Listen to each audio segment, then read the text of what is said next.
तर आता बातमी आहे साताऱ्यामधून। साताऱ्यातील मरळी गावातील वत्सला देवी देसाई जिल्हा परिषद शाळेमध्ये नवीन शैक्षणिक वर्षी विद्यार्थ्यांचं अनोखं असं स्वागत करण्यात आलं। विद्यार्थ्यांची बैलगाडीमधून मिरवणूक काढून जल्लोषात स्वागत करण्यात आले। यावेळेला मंत्री शंभूराज देसाई यांनी या उपक्रमात सहभागी होत चिमुकल्यांसोबत बैलगाडीतून शाळेपर्यंत प्रवास केला। चिमुकल्यांसोबत देसाई यांनी बैलगाडीचं सारथ्य देखील केलं। तर मान्सून लांबल्यानं पुण्याच्या नीरा खोऱ्यातील धरणाचा पाणीसाठा घटला आहे।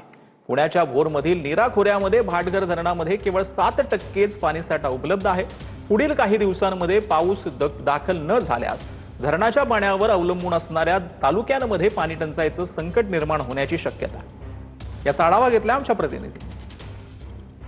च्या प्रभावामुळे सध्या राज्यभर पाऊस जो आहे तो लांबलेला दिसतोय आणि पाऊस लांबल्याने ठिकठिकाणचा धरणाचा पाणीसाठा जो आहे तो मोठ्या प्रमाणावर खालवलेला दिसतोय। मी सुद्धा सध्या अशाच एका धरणावर आलेलो आहे। पुण्याच्या भोर तालुक्यातील नीरा खोऱ्यातील भाटघर धरण, खरं तर ब्रिटिशकालीन धरण आहे, त्या धरणावर मी आता आलेलो आहे आणि खरं या धरणाकडे सुद्धा पाहिलं तर मोठ्या प्रमाणावर या धरणाचा पाणीसाठा सुद्धा आपल्याला खालवलेला दिसतोय। केवळ 7% इतकाच पाणीसाठा सध्या या धरणामध्ये शिल्लक आहे। हे सर्व भागातील नागरिक जे आहेत ते चिंतेत पाहायला मिळतात आणि एकूणच मान्सून कधी दाखल होतो आणि धरणाचा पाणीसाठा कधी वाढतो याकडे खरं तर या सर्व भागातील नागरिकांचं सध्या लक्ष लागलेलं पाहायला मिळतं। कॅमेरा पर्सन किरण आंबिकेसह विनय जगताप, TV9 मराठी, भोर।